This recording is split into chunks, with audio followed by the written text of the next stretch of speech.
And that's when we know we're live, right? Exactly, exactly. Yeah, I Okay. can see it on my I've got YouTube. signal coming in. I don't have picture yet. Yeah, me too. Now I do. There we go.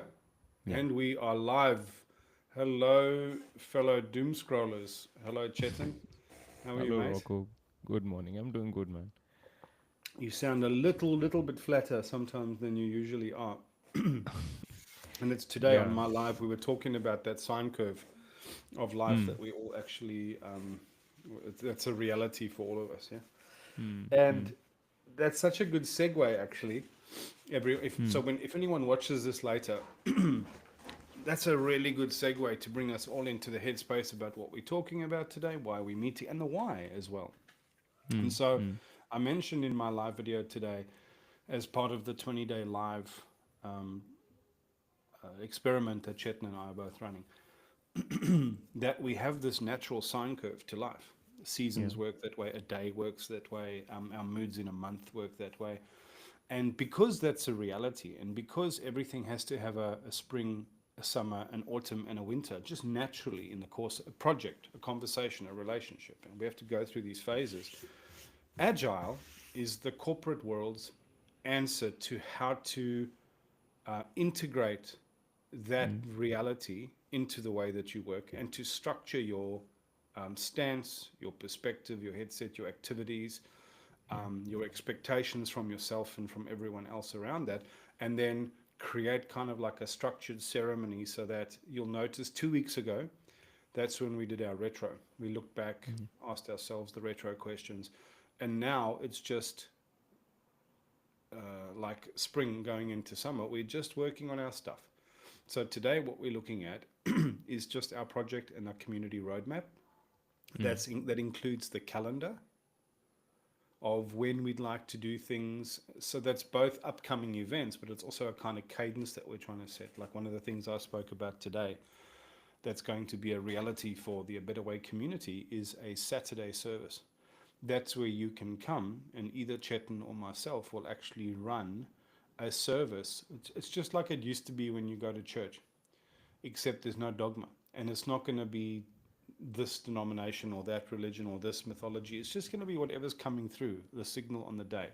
And we're just going to be talking about the symmetry that these ideas have inside of our lives and a richer way of engaging with the present moment, our own realities, just the way you would expect from a spiritual service. And it's a way to look after our spiritual hygiene as well. So that's the kind of calendar we're working on. And then there's things that Chetan and I now want to start doing. We want to invite collaborators through the door of a certain kind. Like we need collaborators to help us with reach and marketing. It's not our A game. It just isn't. We've got other great A games, and now we need help and support in that space. But we still want to define the portfolio that someone may pick up that we're going to have to carry badly for now. Hmm. So we want to structure our work a bit, figure out what that roadmap looks like, what we're going to build first, what's coming next, and what's on our minds, and then maybe this will jog the community. As small and modest as the subscription is now, then people will start thinking, actually, you know what I want first? I want something that tells me X. Now, Chetan, I don't know if you want to jump in here and let me know if this is the tone that you imagined. Yeah, yeah, this is it. This is it. I Okay. mean, like I said, I'm not too prepared for the roadmap, but this is what I want to talk about too. What are we doing next? How we are planning on doing it? What are the building blocks? Because we're Yeah. literally talking about the building blocks right now. That's it. That's it. Yeah. And the thing is, Yeah. you're not supposed to be prepared. You've been preparing for this actually for weeks and months because we've been talking. You actually are. You just Yeah. don't know it. Yeah, yeah. Hmm. Well, this Hmm. can happen. This is a reality. So sometimes we think that there's something extra we ought to have done, but this is it. It's to sit and Hmm. worry about these questions and these problems and try and have meaningful answers to them. And then um, when you actually start sitting down with a session like this is how you make things serious. This is how Hmm. you make it serious. Yeah. Hmm. Hmm. So we've got a few tools that we're going to flash up.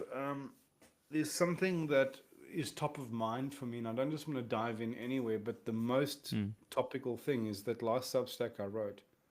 I'm talking about Hmm. initiation. Hmm. I'm Yeah. talking Yeah. about in the Bukowski piece the community engagement, the sponsorship, the filling our bellies. Yeah. So I Yeah. just want to Yeah. open our space in that intentionality. Mm. We're trying to make the point being made in that Bukowski piece was we all live in the world and we all live with the necessities of what it means to live in the world. We all have to eat. Our Mm. structures and cadences and our roots have to be sustainable and sustained, healthy.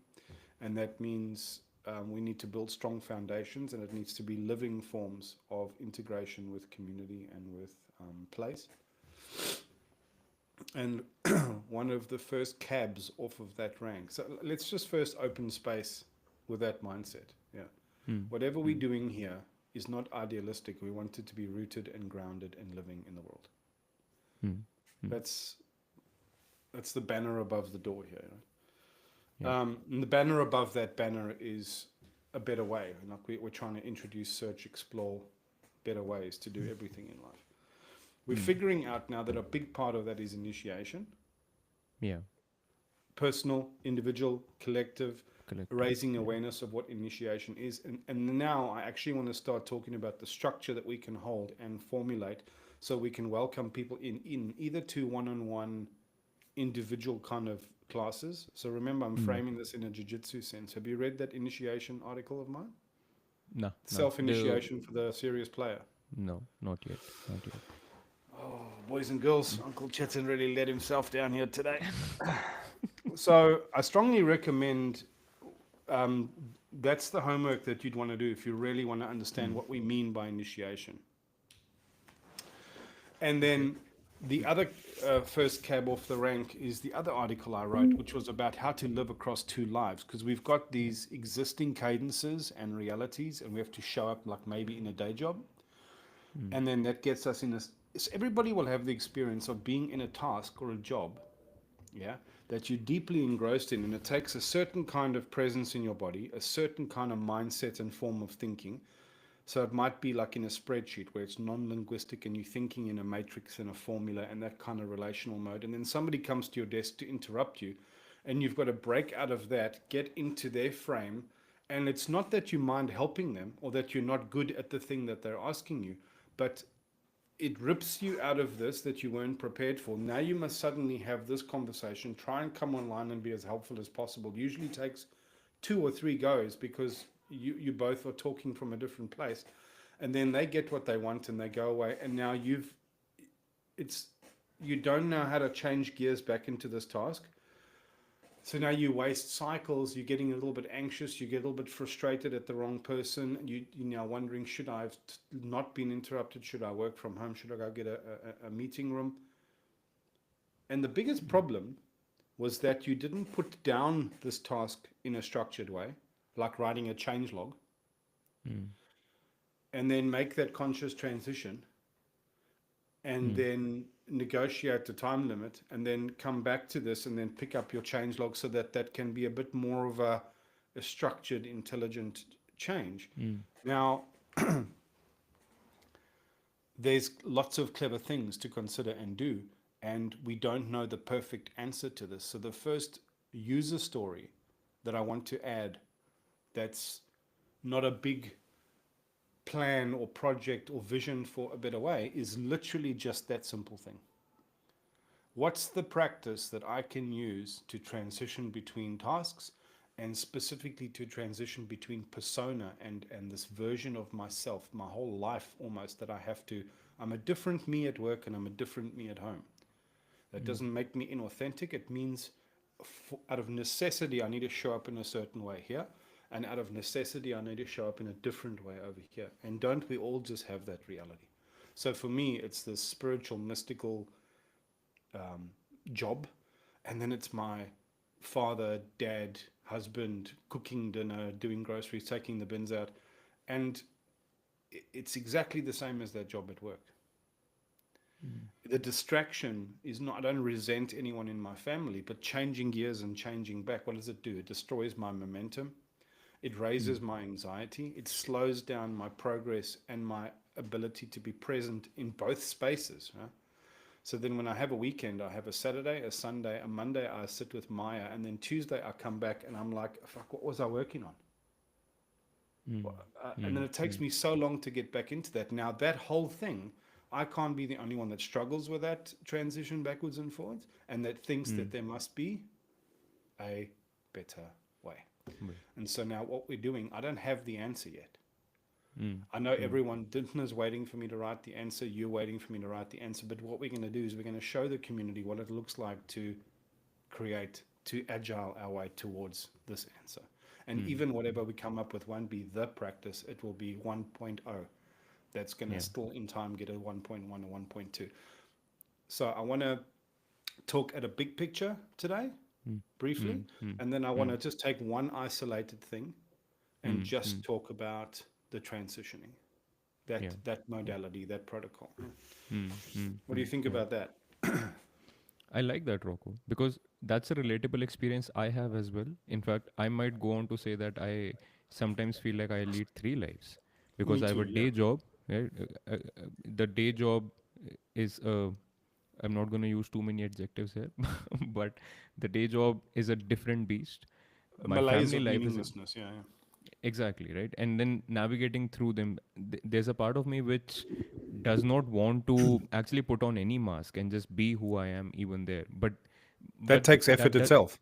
that takes effort itself, and even then, I it's still a different manifestation of who I am. Like when I'm working with you, when I'm working towards a better way, or when I used to work on the unlearning playground, the thoughts, the things that I'm putting into practice, putting into words, putting out on video, that's very different compared to even the words I would have to say to my manager or my co-workers, etc. Like And it's just a whole different ball game. even within just a better way, there's Yeah. multiple persona that you have to adopt. Like in your home, you have to be a Mm. son to your mother, and you have to be a husband to your wife, and also a friend Yeah. to her, and sometimes Yeah. kind of a Yeah. teacher or a collaborator so there's multiple roles we have to Yeah. shoes we have to step into, and we try and do each of these things. Now there's clever ways Yeah. to do that, right? So I'll just give you Mm. a Mm. little bit of Mm. a intro. So let me give an SME experience or an SME insight into this. SME, subject matter Subject matter expert. expert. So, like, I'm some technical analyst that's come in and I'm telling you a bunch of nerd stuff so that we can work this into our understanding. So, we're not just Hmm. trying to write just the user story, Yeah. because now Yeah. we've explained the users. So, what is a user story for everybody? It's a discrete packet of intentionality that you can focus your presence, your discernment, your intentionality, your craft, and your calling. It's literally how you product manage your own becoming. Mm. A product is developed as a combination of user stories. And so what you do is you've got to identify the user experience. So the user in this case is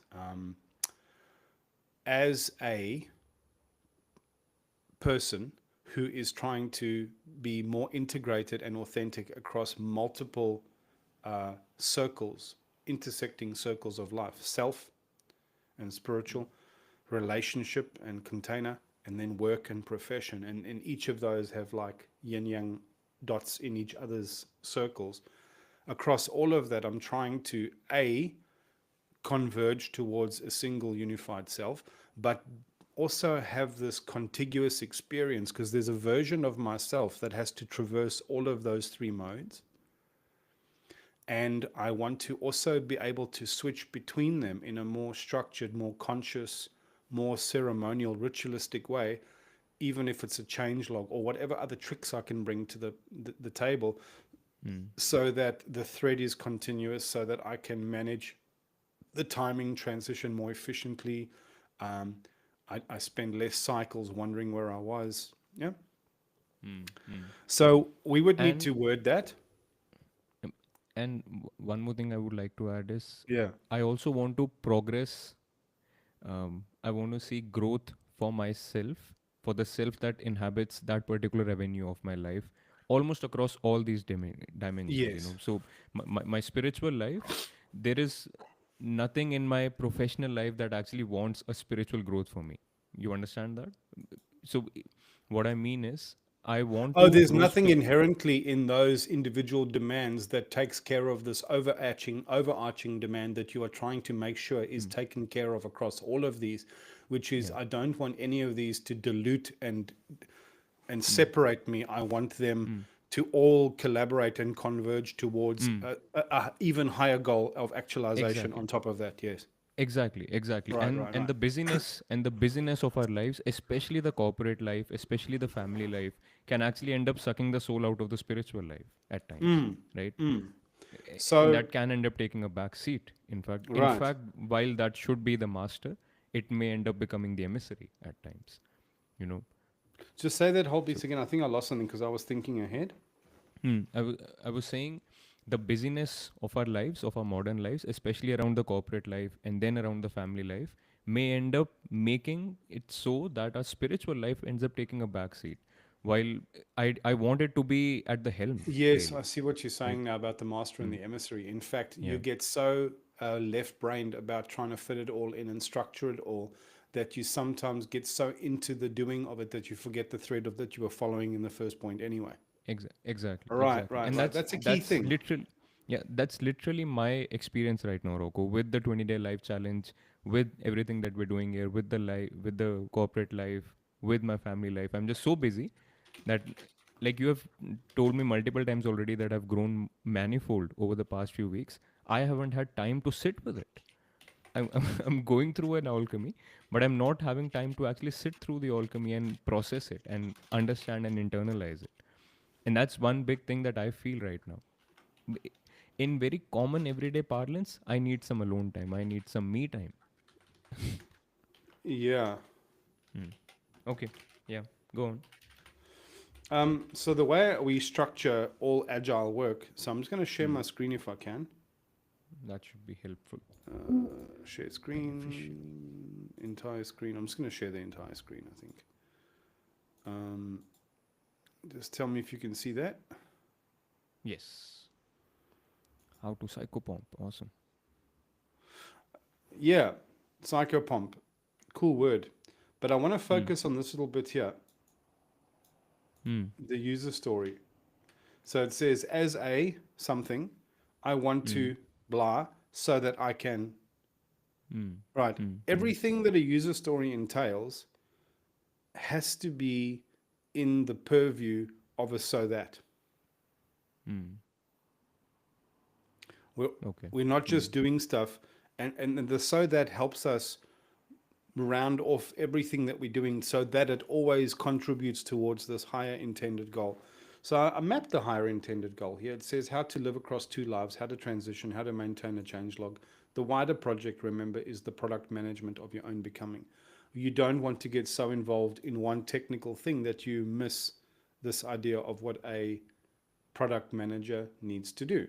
Yeah. Hmm. Hmm. So Hmm. let's look at two factors of that um, in our work here.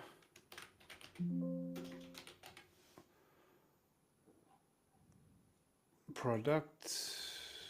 So Hmm. a product manager is someone, it's a form of leadership that you apply to developing and creating something. Hmm. In a business context, for example, a product manager is responsible for ensuring that the product solves real problems for real people, creates value for the business, and stays viable and relevant in its ecosystem. Now, we just have to translate that. Obviously, maps, we understand what that means, yeah? Hmm. And that Hmm. means that this role, this archetype that we have to adopt, the overarching archetype, the brain that we're using to structure a user story, Hmm. it sits at the intersection of strategy, design, technology, and user experience. It involves understanding the user needs, defining the vision and strategy, prioritizing the features. Some things are more important than others. Coordinating the different teams. Now, in ourselves, that's all internal competencies and capabilities. And then measuring outcomes to make sure we're actually steering towards something. So we don't just Hmm. create the user story and set and forget. Later on, when we've now given this a cycle of trying it, we're going to come up with a 1.0, build Hmm. something, test it, see how it goes, and then refine it so that it Hmm. gets better, so that we can keep moving towards a better way. This is how the Hmm. project's going to work. Yeah. Now, Hmm. good product management doesn't just create a feature, it stewards coherence. It ensures that what is built is meaningful, usable, sustainable, not just functional. In many ways, it's more about midwifing a solution through every stage of its life. Yeah. Now, we understand what that means. So we know now what it means to say the wider project is to product manage your own becoming, your own actualization. And there's 3 marriages here. The marriage of self, container, and work. Self is your personal development. Container is your family, your relationships, that functioning, including the logistics, right? Like the finances and who's going on holiday when and when you eat and all of that structure. And then work, which is now sometimes for us, you and I, it's split into more than one thing. Yeah. You know, Yeah. there's a, Yeah. yeah. So that can be kind of self-focused and then giving to the world focused, you know, and sometimes there's a bridge between those two. So now we all know what we're talking about. And then the SME in me is going to bring up this idea of a psychopomp to help us understand. So in astrology and in mythology, there's this archetypal character called a psychopomp. A psychopomp just is like a Carl Jung kind of an idea. It's this archetypal character that can cross the boundaries between two worlds. The messenger of the gods, the one that can go to Olympus where the gods are, and to the world of man, and to the underworld. Yeah. So it can speak to it's the one that delivers the souls to the world of the dead or carries messengers between the gods. So any character that you encounter that can do this kind of traveling is called a psychopomp. Wow. Yeah. Yeah. Okay. So, So Mercury, the Loco, I have one messenger of the question. gods. Yeah. Your the title of that Trello piece was how to psychopomp. You Yeah, are that going to would be like saying psychopomp. how to Hanuman, you know? Yeah. I mean, but Yeah. the psychopomp archetype, you are not teaching us to psychopomp. You are gonna psychopomp this user story here, or No.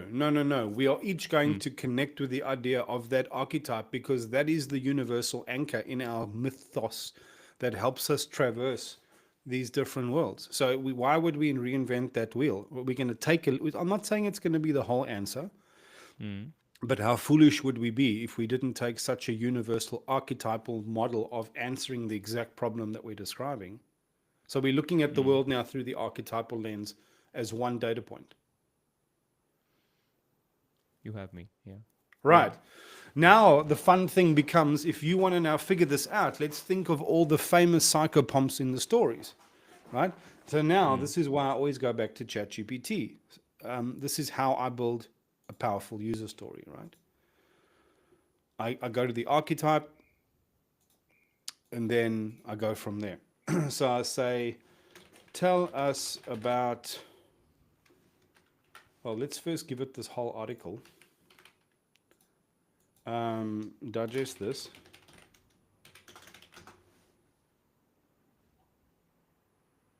Yeah. So it's got that, right? So stop. I don't care what you have to say. Now we are creating a user story to develop a protocol to change, what did we say? Change lives or between lives? And examining the psychopomp archetype to inform our reasoning. My typing is terrible today. Now okay. So it's going to give us a whole bunch of boring bullshit. Yeah. Hey, this is interesting. Create conditions for consent, emphasize agency and responsibility. I think this is confused. This is a personal, individual protocol we use to change life context, switch between life contexts The consent is redundant.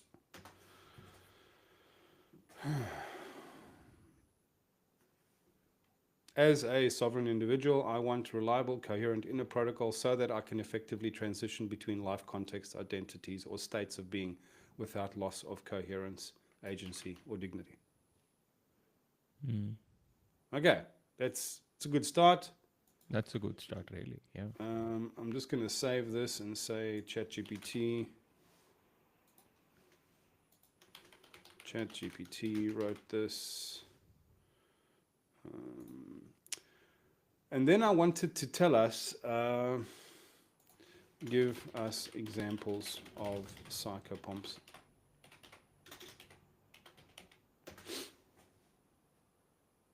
So Hermes, Anubis, the ferryman, Odin, the Valkyries, Hecate, Mercury, Yama. Tell us about Yama.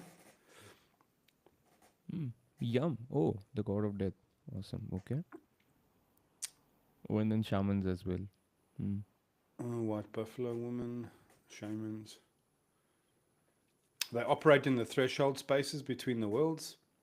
They neither fully belong to one world or the other. They do not judge. Facilitate passage. They do not force it. They hold coherence and navigate disorientation on behalf of the soul. Okay, I think I can do a better job of that. So let's talk about the psychopomp. We just have to think about this thing that can provide coherence. So Hermes, for example, is a messenger of the gods. His main feature in astrology is being able to deal with the tension of opposites, because it's how you cross that boundary. So he reduces things down almost like in an analytical way. And so when I thought about that, I thought, what would be useful for me? And I almost think about like one programmer sits down and works on something, and then they have to get up and go, and somebody else has now got to sit down and pick up the next shift, but they don't have the continuity of the guy before. Right?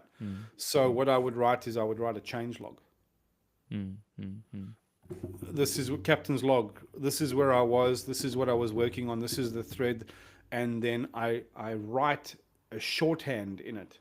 I don't have to make it perfect. I just have to make some scribbled notes so that I remember what the model or the structure or the that was of this article I'm writing or this product I'm building or this thing that I'm working on.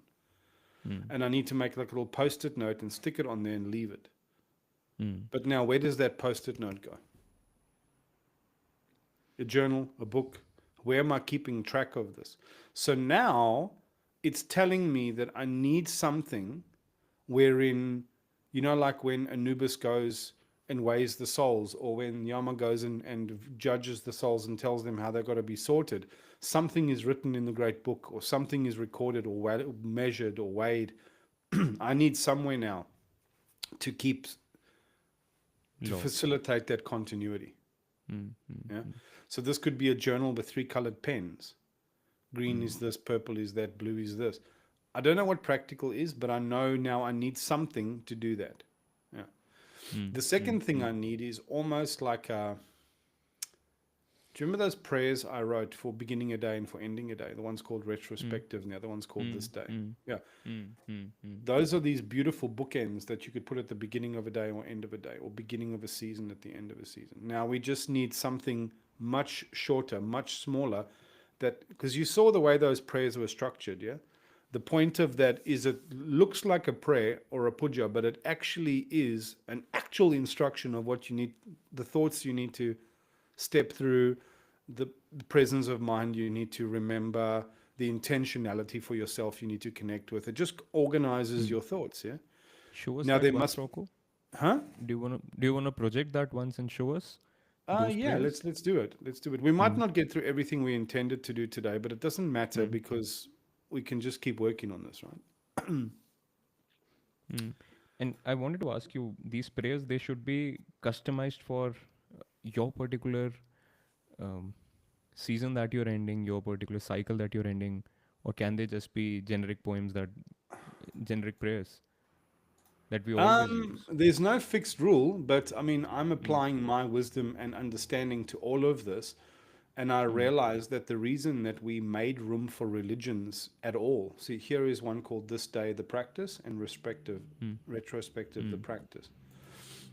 What we're saying here, Chetan, is that there's no rule as to what that is, but the reason that religion worked at all is because it became a container and a framework that multiple people could subscribe to, right?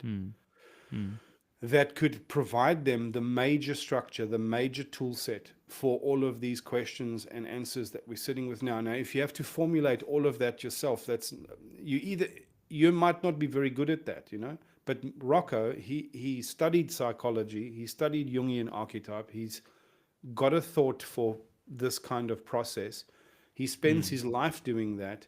You can subscribe to whatever you want, but that is my function in life. Don't you just want to use the pundit for the job that the pundit does? So there's no right answer, yeah? Understood. Yeah. So what this is, for example, is it says this is not a morning prayer, it's a navigational function, right? It's actually also priming my psyche and reminding me again, oh yes, this is the thing that I was doing. Yeah. So the one for the morning, it says, this day, awakening again into this world so that I may grow deeper into life and reach further towards the one that beckons us. Now, that means I want to grow deeper into this life, grow deeper like the tree. I want the roots, want to be more integrated into my life. I don't just want to become something epic. And the reason I want to grow deeper into life is that the deeper the roots grow, the further the branches can reach. Because I'm trying to reach further toward the life that and the world that is beckoning us, which is the signal of the North Star, a better way. Yeah. So I'm rising this day, which is always about ascent and transcendence, to revisit my response, to be reinitiated into this again. I put it down and now I'm picking it back up again. There's actually something important about putting things down and picking them up again, because it's like when you're trying to hold a child. You pick them up in a hurry, but it's actually uncomfortable for you and the child. Sometimes you've got to put them down, adjust your body and your grip and your stance, and then now you can actually hold them better, you know? I like that. It's not the load that kills us, it's the way we carry it. And sometimes it actually makes sense to put it down, reorganize all the baggage on the camel, and then go off again. Yeah? Rising this day to revisit my response to that invitation, because this invitation is always there. Now I'm reminded now that this is also an invitation. Awakening this new day, let me call to prayer all the parts of the scattered wholeness I call myself. This is talking to exactly that problem. You know, we've got all these scattered bits of ourself: shadow, inner child, protector, critic. There's so much going on. Now we need to bring everyone into like a morning stand-up and just say, okay, guys, who's working on what's happening? This is the morning stand-up prayer, right? Yeah. I like Now that. it's long though. And the thing is, you can't actually do it every day, but when you start losing track, you come back to it. It's a practice. Yeah. Now, all I'm saying is we need a shorter, cleaner, more repeatable one that serves a similar kind of function, a clarifying, coherent, shaping function to our mind, our nervous system, our everything. This one, let me not be so sure to do this or repeat that, to avoid this or bow to that. Let me sit for a moment with a question of who I am, the answer of which is always expressed as desire. So this is trying to re-initiate us back into our sense of beauty, our sense of yearning, our sense of longing, our relationship to the great so that. You know, and then it puts us through a bunch of challenges, invites us to make space, invites us to invest well, which is the alchemy program. Reminds us to honor the beauty and strength our bodies are still capable of, you know, which also initiates a thought about time and change that's coming. And then it reminds me to interrupt my busyness and my deep investment in the drama and the weeds of life so that I can bring myself back to this understanding throughout the day. And it tells us that the aim of this is to lead yourself better, to product manage your own becoming. So that was the premise. I get the understanding. Yeah, and so to me, Psychopomp might not be the best answer, but it's a nice way of collecting that thought. To me, the user story should be as a serious player of the sacred game. In other words, somebody that's a committed, somebody might like jiu-jitsu, but you become a serious player of that game when you actually sign up to a gym and you go regularly and weekly. And when somebody asks you, what do you do for personal development? You can say, I do jiu-jitsu, right? So you'll know I teach the sacred game. So to be a serious player is to commit now to this game, to come to classes, not every week, but regularly, and to subscribe to this mode of actualization and initiation and development. Yeah. So we're saying now, this is for anyone, but I'm writing it specifically for somebody who's connected with this project. Right. As a serious player of the sacred game, I want, and I quite like this, I want to accommodate context switching between different lives or worlds I have to inhabit. And remember, the reason we need to inhabit these is because of our dharma. Our Which has sense multiple of meanings itself. calling, our sense of duty in the world, our sense of Duty as desire. Like we're trying to tick all of those boxes, yeah? Yeah, yeah. Calling, duty, and purpose. Disciplines, purity, truth. But the point is, what they really are talking about is this whole game, you know? And that whole game has to be centered on our desire, our calling, our North Star. Yeah. But half of the problem that we have to have these different personas is because, and that Michael Mead message is, when we come into the world and when we come into relationships and work environments and projects and things, half of that is fitting in with the shape of the community, the organization, the structure, the family unit, the container, yeah. And so when we play the sacred game, we're actually inviting people into community. And part of that is so that you can progress your dharma. But part of that also has to be the duty component to the structure that you belong to, which is acting like a container for your actualization. Part of that is civic duty. Part of that is fellowship. Part of that is giving, not just receiving, yeah. So these are the different lives or worlds we inhabit. We're admitting here it's both these. It's not an act of inauthenticity. It's literally how we discover our authenticity and our actualization through the complication and difficulty of trying to inhabit lives that are pulling us in three different directions. Yeah? Yeah, yeah. Across 3 marriages. And here I wrote above the 3 marriages. This is what David White tells us about, yeah? So that I can be more efficient, not lose momentum, or let's say optimize momentum, Be more or inertia, coherent. yeah, and thereby optimize my becoming. So I'm spending more energy on value add than I am on non-value add.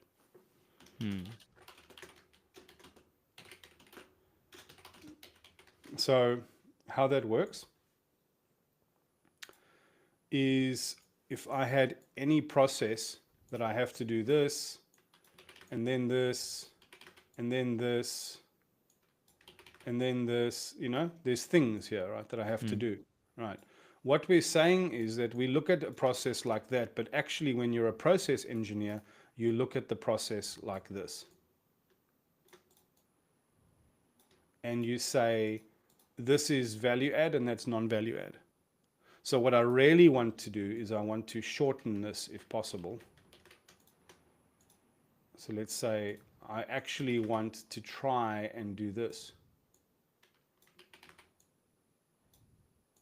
because this is irrelevant. Yeah, this bit. I want to try shorten that. Yeah? I want to spend less time. This is time. I want to spend less time on the non-value add and more time on the value add. Right. And if we think about that simple invitation, switching gears, how much is me spinning my wheels, picking up, finding that thread in the dark? And why I like the idea of a psychopomp is you've got to imagine that you're a soul on a journey, and every time you go into a new world, you can't find your path or your thread. Now you've got to hunt around for this thing, right? All of that hunting around, that's always described in the stories where people go into the underworld. They have these horrors, and they feel lost, and then they feel like they weren't connected to their dharma, then they feel judged. I'm sorry, but we're actually having those internal experiences every time we change gears. That is actually what's happening in the psychology. And so that means we need to, if there's recurring themes that are coming up, they need to be lifted up almost and made into their own user story, because it means we're always worrying about judgment. We're always worrying about this. That's a separate issue. You can't make that more efficient. It's calling you out about something that you need to fix in your life. But for the rest, it's just this habitual spinning your wheels looking for the answer. And that's what we're trying to solve for here. Yeah. Yeah. And so what this should look like acceptance criteria, is a short verbal mantra, and a protocol.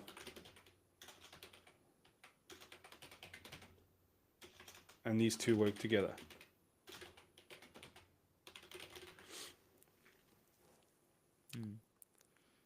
The mantra and the protocol of switching context, basically. Yes, yes, yes. So what I see it as is, what works for me, my mantras work is because I hear what I think as I learn what I think as I hear myself speak. I can deeply dive into the symbolism of the mantra and the words, and I can have like a personal, meaningful connection. It's how I feel safe. It's how I feel I belong to the process. But then I can just say it briefly, and I can say it shallowly. But if I'm struggling, I'm automatically called into the depth of what that little mantra means, and I can connect with it again. And it's like an anchor or like a homing beacon. It brings me home to the sense making of it again. That's why mantras exist. Yeah. And then the protocol is like, if you've got to imagine that you're a ship and a captain, or you've got to imagine that you are a business that's got 3 people doing the same job or similar jobs. And every time the one guy gets up and sits down, there has to be this handoff between them so that something is retained. Yeah? That to me is like a captain's log or a change log. Yeah. Now the question becomes, how can so I'm not going to tell them what to do. I'm going to tell them what needs to be included in such a change log. So all I can do is tell you about my life. This is how I'm thinking about building this, and I want to hear your thoughts. Right? And maybe we can wrap it up there, because I don't think we can talk about the long-term roadmap. We'll just talk about this user story today, and we'll call it quits. So I'll be writing a series of articles, preparing videos or a program or something. I'm thinking towards something better, but I realize there's lots of ideas that have to come together for that. Like I've been speaking about it recently, the container initiation, the project, my role in that, how we invite people in. There's so many aspects, right? And I'm trying to hold all of this alive. And then Dimpna appears at my door and she wants to talk about what we're going to eat for dinner tonight. And that's an important conversation, right? Yeah. Because that conversation impacts our daughter, her energy levels, her mood, her sleep time, which is our whole life. These are not small things, right? And she's got a busy life, and that's got logistics entailed. And even though I've still got an hour of work to go, right? She's going to the shop now. She needs to know the answer to that now. So I've got to do this, right? And then I do that, and I come back, and I've lost my train of thought. And then she is secretly getting frustrated at me because my work's not progressing. And I'm getting secretly angry because my work's not progressing because I don't have momentum. And then she goes, but what do you think is happening to my momentum? And I go, what's the actual root cause there? The root cause is none of us have protocols for switching and for keeping track and then for picking back up again. So for me, it should sound like this. Just give me 1 second. Pause. What's in cache? So let me make some notes here. What is a pause? I need to just ask someone for 1 second. I need to inspect my cache. And that's a trick because it's my energetic cache, my nervous system, psychological. Yeah. Thoughts, feelings, the so that. I need to, and then I need to process and parse that cache. Some of it needs to go into, it's called sentencing. That's what the Anubis psychopomp archetype means. He comes and he weighs the soul against the feather. It's a form of judgment, a form of sentencing. Yeah. Like when you sentence somebody for a jail term or you sentence something. So when you look at records or you look at data or you look at cache and you want to allocate to long-term memory or short-term memory, you have to do sentencing to say, this is the dharma of this piece of information. This is the dharma of that piece of information. I'm sorting it out into its places. Yeah. And I have to figure out whether this goes into short-term memory, like offline memory. In other words, must I write this thing down somewhere? Or a message for Rocco 2, another version of myself. Like there's something that I'm realizing now that was aha, I need to pass this on to my wife so that we can solve some snag between us. Like and I don't want to lose it. I want to write it down so that I can pass that message on like Hermes or like Mercury, the messenger. Yeah. And then I want to literally leave notes for myself. That's what I mean by offline memory. Yeah. Draw pictures, write a note, something. But I at least need those few things. I need a minute to stop. Let me just check my cache. Let me sentence the stuff down to cache, from cache to memory. And then let me close. Or a written piece. And let me close space. What's that?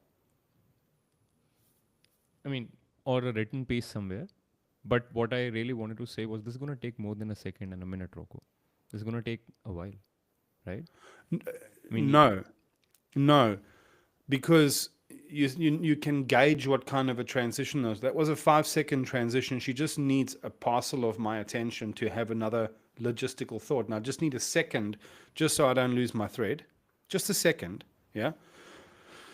I deal with this and I come back and I can pick up my stuff a bit easier. I might not pick it up perfectly, but this helps me agile my way towards what I'd want to have tracked better next time. Now, they're the same protocol, but more expanded is when I'm closing my space for the end of the day.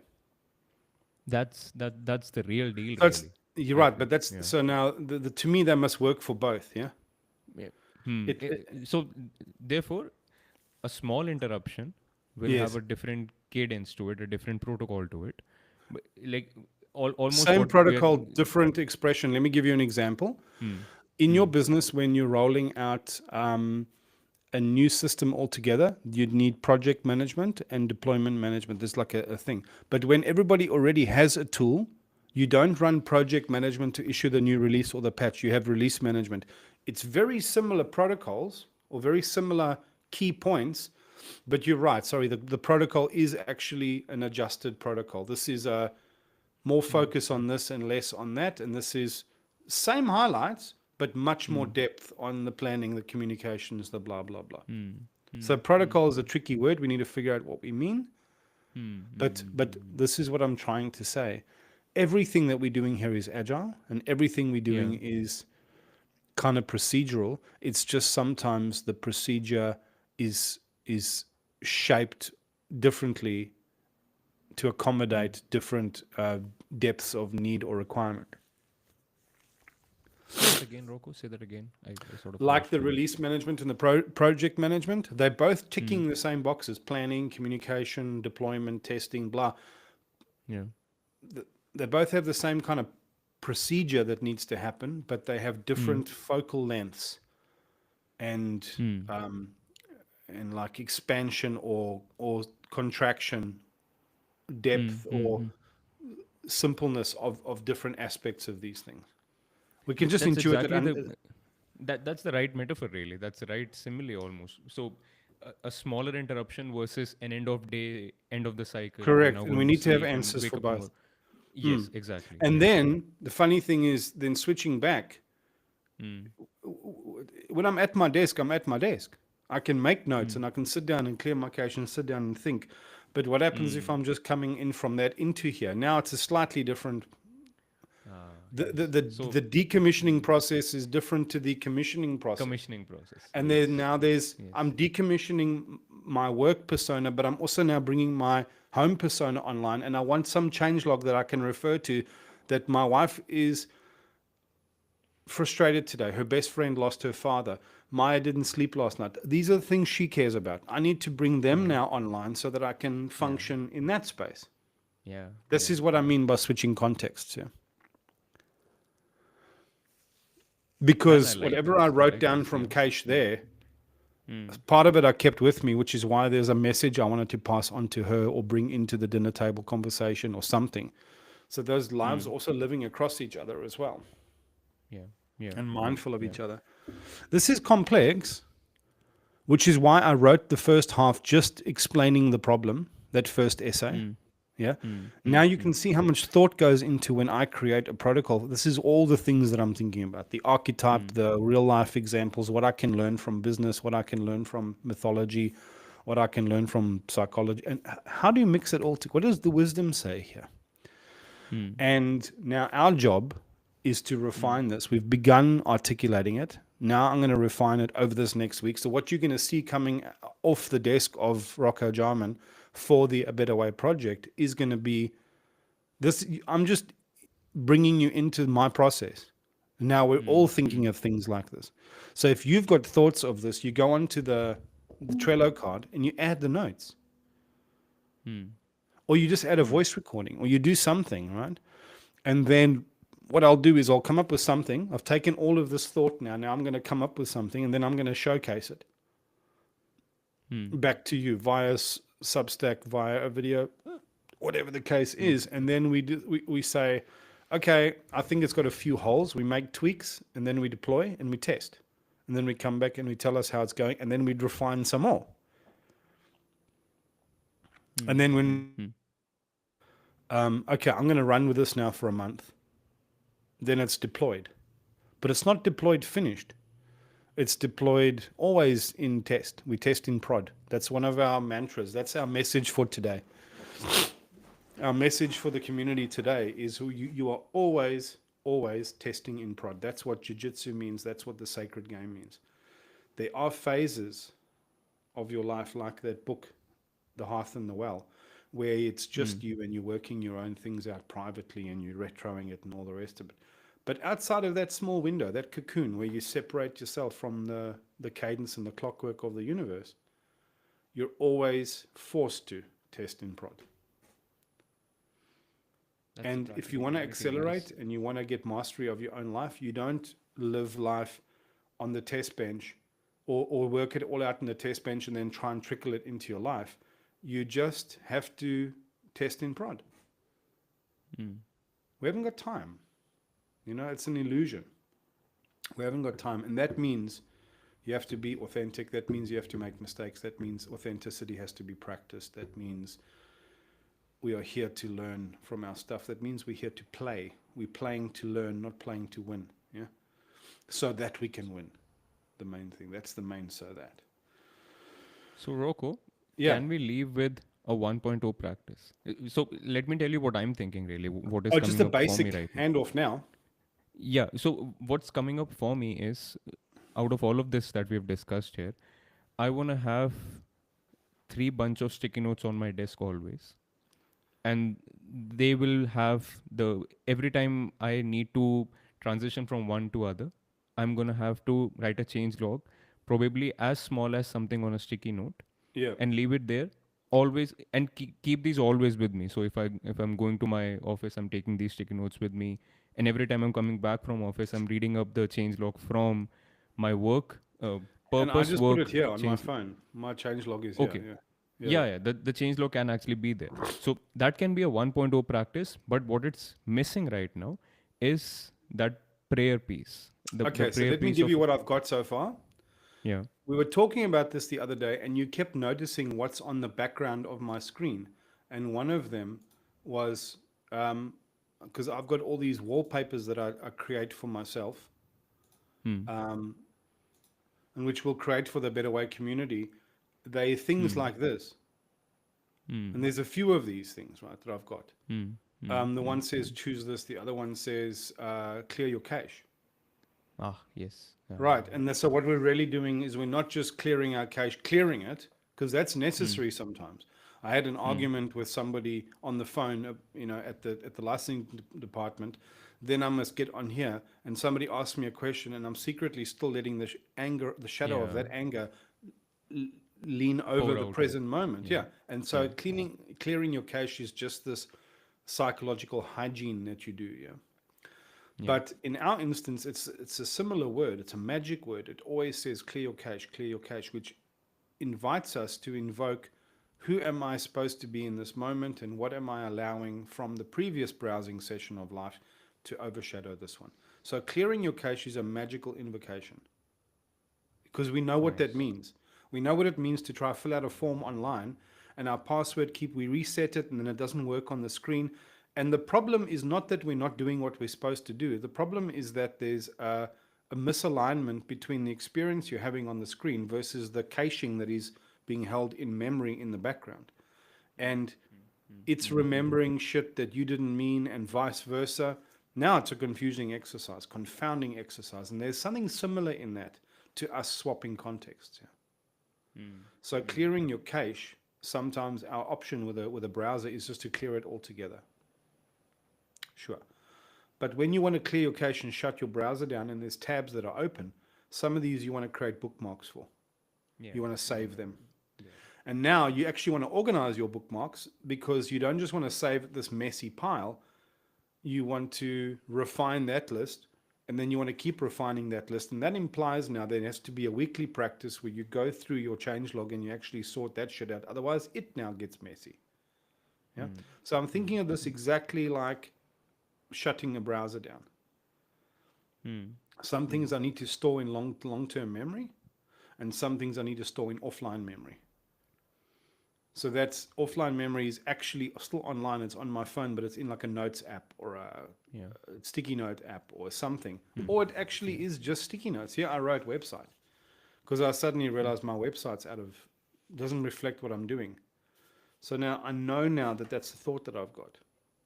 That's deeply unstructured. There's a better way even of doing that. But clear your cache is just this thing. And we need to remember it's clear your cache and then sentencing. And so why I like the word psychopomp is it talks about the underworld, and it talks about weighing the soul, or it talks about paying a coin to the ferryman to get to the other side. It talks about the river of forgetfulness. There's all of these wonderful ideas that if we just get hold of the old myths of the psychopomps, it'll remind us of those transition periods that we are going through anyway. And one of them is sentencing, the weighing of the soul. That is a judgment thing. And sentencing in record management and information management is simply deciding how you're going to treat a certain piece of information, whether it's going to be stored as a PDF on a server, as a piece of paper in a box, online or on-site or off-site. And there's a clever way in which you sentence things that you know you're going to recall. Those are in the live system. Things that the auditor will look for, you can store that in cold storage. And something that you just need there for legal purposes, it's okay to take 2 weeks to go find it, that you can store in offline paper. Now, some things are just more relevant and more top of mind than others. Yeah, it's not foolproof. That's basically sentencing, what you're saying. Sentencing, Judge, that's what discern, sentencing and means. You're deciding when you clear your cache down, what are you doing with the salient parts of those things in such a way that you can pick up a thread of continuity without wasting cycles looking for that thread. So this is also the way you handle sessions in an app. It's threading, caching. We need to think about that. And so when I say clear your cache and sentencing, so it's pause, right? I'm now preparing for this transition. I'm eyes wide open. I'm going from work Rocco to family Rocco. Clear your cache. Okay, what's in my cache? These are the things that I'm anxiously holding in my mind, in my body, in my intentionality. Just find a way to organize these. Now, there's clever ways I can recommend to do that. I'll come up with that. A category. I can suggest quick categories that are going to, it's a great way of organizing all this information. And then go on to the next one. Now, I don't know how to do it back, but it should be some version of the same.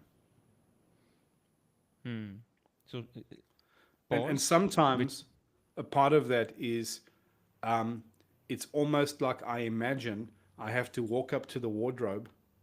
I have to take this Rocco suit off, and I have to put Rocco, the dad, and the husband suit on. I have to kind of switch contexts. And what that reminds me of is when you are playing like an online game like World of Warcraft. 1 minute you're a barbarian and you're doing this, and this is the value you have to the project or the team. But when you join another raiding party, you have to do a different thing. And you've got to get yourself into that persona and into that. And I don't know what to call that. But that's almost like stepping inside that pair of shoes or putting on that hat. So to me, it's like changing hats, you know? yeah. I'm the postman, but if and you go to the next window, I'm the mayor. But if you go to the next window, I'm selling tickets. I don't want you to talk about the post when you're at the ticket window. I don't know what to call that. yeah, It's but almost I like like the going backstage. There's one actor, one person playing 6 roles, and he has to go off stage quickly to change his outfit and remember the script and the persona, and then come back out onto that. So it's only prudent and practical for him to have the dress already ironed and the script already ready to just have a quick look, right? That's what we're doing really. Correct. And the script is such a lovely word because it's not just a change log, it's also a script to say this is the way the story was unfolding. This is what's happening in this guy's life. This is what's unfolding in the present moment. It's a wonderful way of saying it. So maybe a lovely way of us talking about this is imagining that we are a single actor on a stage and that we're playing multiple roles in a single story. And what we're trying to do is weave all of those together in a way that over the story you actually see that person becoming one character, you know. So that's what I've got for you, man. We're up on an hour now. It's longer than I wanted to go, but it's exactly the level and the tone that I wanted to talk at because it's not dry. It's not spiritual. It's not just practical. It's all of those things and psychology and that's what I want a better way to be. It's got to be whole of life. That's the sacred game, you know. Anyway, And I don't know think if you wanted to add something into that. Yeah. So what we have right now, so we started with we wanted to discuss the roadmap. We barely touched on it, honestly, but then we segued into the first user story that we're working on. Yeah. And that is how do you live across multiple lives, which all of us do, whether we realize it consciously or not. All of us live across multiple lives. And what we have talked about here as the first user story is the transition between those multiple lives, especially how you transition from, or rather the pause from one to the next. How do you manage that? So the 1.0 practice that we have come up with right now is it needs to have a pause, which means you're preparing, you're actually realizing that it's the end of this cycle and I'm transitioning to the next. Closing end the of this space. self, Yeah. closing the space. So pause. The next is clear your cache, which means really getting a Writing log it of all down. the thoughts, writing it down, writing down your thoughts and your feelings also. So that will take some practice, honestly. It's not going to be just as easy No, as these are Rocco and all Chetan saying practices. it. Yeah. Yeah. Yeah.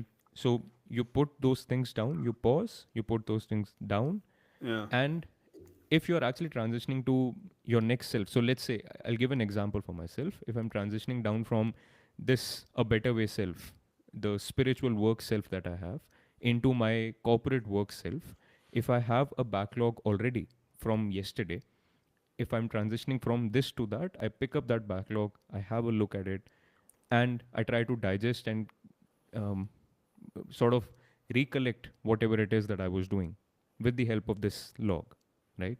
That's it. going to be That's it. that's the practice that will help me transition there. Now, what we are missing is having um, the prayer that you shared, some That's sort of my a work now. I need to now Yeah. put 1.0 out. Yes. But now we yes. all know. Now the group knows what's expected. And Yeah. so when I showcase this, it's like, oh yeah, I was waiting for that. Mm. Now we've got engagement, continuity, support. People are ready to test it. Now we need our friends. Let's just see if anybody came online to see your. Obviously, I'm not going to Actually, let you two, on. Khushi and Yash did. They did wish us a good morning. And then Yash actually has a question. I'm Yes. not sure if it's not related to this, but let's pick it up anyway. Yeah? So Yash says, I wanted to ask you, I just completed The Fountainhead by Ayn Rand, and the main character, Howard Rourke, had me thinking about doing to its intent, not people. So should I be pure like Rourke, or is it not possible? He's like word shit pranya in situations. Yeah. Honestly, Yash, I'm not too sure. I know Ayn Rand, and Mm, it's kind of actualization idealism. It's juvenile form of actualization. It's not an initiated, mature form. It almost is. It almost is. In other words, mm, some of the pragmatism is a lot like Nietzsche. It's a lot. You just got to be real. You just got to talk straight. You just got to do what you want to do and not worry about others. But there is a juvenile ignorance in the philosophy of Ayn Rand, which overlooks this other part that Chetan and I often talk about, which is that we are all inextricably intertwined. We are interwoven with the dependency to the containers that we live in, and even if we don't realize there's a relationship, that's just an ignorance and a blindness in us that we also need to be initiated into. That we're initiated, all correct. actually Yeah, connected, because all of these human beings are still collaborating towards a collective reality that's unfolding based on how we contribute to it and participate in it. yeah, And we're all existing on the same basic platform of commons, the same oceans, the same ecosystem globally, the same community of online exchange in the internet. We're now you can't pick and choose. And my my caution to you is Ayn Rand sounds clever to an uninitiated young mind, young soul. And then to take that too literally without realizing the limitations of that philosophy and that wisdom can actually make you a bit of a narcissist, really. that's On that's the word I was careful of saying, but it actually is. It's exactly yeah, that. There's a form of spiritual narcissism that happens yeah, because you yeah, almost disregard the selfhood of others because you're so focused on the selfhood of self. And it looks like exactly. if everyone just did this, it would be fine. But think about children, think about animals. Not everyone has the same capacity to flex their agency in the world.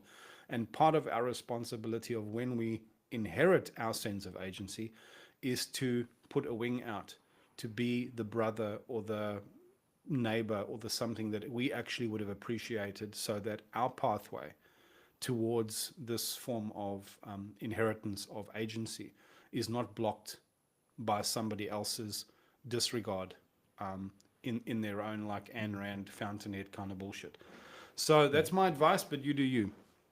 Yeah, no, I totally resonate with that, Rocco. In fact, Ayn Rand's Fountainhead is a book that I loved when I read it the first time, but there were parts of it that really did feel that this is not the best advice I would give to everyone, you know. And the word I can say now safely is that to an initiated adult, I can give that advice because I know they have their Yeah, discernment and the intentionality to yeah, actually do the better thing, not yeah, just everything that's written right there, right? yeah, But yeah, if given to an uninitiated college guy or a student, really someone who does not really understand the interconnectedness that Rocco talked about, it can actually be a recipe for disaster. Really, it can yeah. make And the key word narcissists. here is initiation.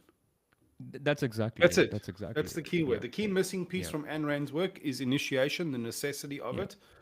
yeah, Um, that's it. That's it. yeah.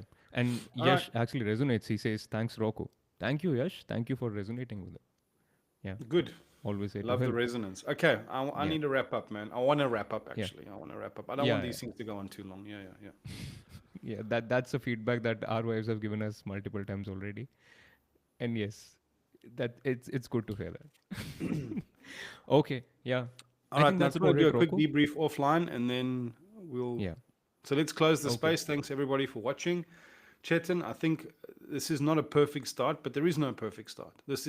We're now This is a building good towards start. something meaningful, and Yeah. it's actually going to help us um, increase and optimize our momentum and our continuity between all of our Yeah. lives. We Yeah. recognize the And problem, and now we're fixing it. and what we'll hold ourselves to, Rocco, is you are going to come up with the practice, Yeah, right? The practice that we're going to that's going talk to about, happen and then in this week now. yeah, and I think I can perhaps come up with a video talking about that practice in a That's it. simplified That's it. manner. That's it. That's it, That's it. right? That's it. And then maybe you can also do a few posts, and we can start getting that a better Yeah. way Substack now, because now we've actually got a thing that we want to talk about and Yes. produce for Yes. the, so that we'll put it straight into there. Now it means that one of those posts and artifacts has to be the roadmap, has to be the backlog that we're busy refining, the upcoming user stories. We'll start Correct. producing these artifacts as well. Okay, Correct. Correct. Yeah. that's it. Okay. All done. Thanks a lot, guys. Thank you for tuning in. See you next week. We will be back with the next thing, and it's gonna be the same time, right, Rocco? Yes, 8 we'll a.m. just keep IST, sticking to this 10:30. time until further notice. And now next week is not going to be an agile focus. It's going to just be a talk. We're going to, Exactly. Like the Kali talk about Yoga a talk. topic or, huh? Yeah. Like the Kali Yoga Yeah, talk. like the Kali Yuga. Yeah, yeah. But I think You it know, might even Rocco? be this two lives thing that, switching gears and. Oh, in fact, I think we'll be done with our 20-day life challenge by the end of Yeah, we next can week. do a So debrief. we can do a debrief of that. That's it. Okay. Yeah. Okay, Okay. man. Thank you, guys. Thank you, good people of the internet. Thank you, doom scrollers. If you stayed for this long, you're not really a doom scroller, but we We're all doom appreciate you for that. scrollers. We're scrolling the great scroll of doom right now. Yeah. Yes. All right. Thank you. Okay. Cheers, guys. Take care. Bye. Bye.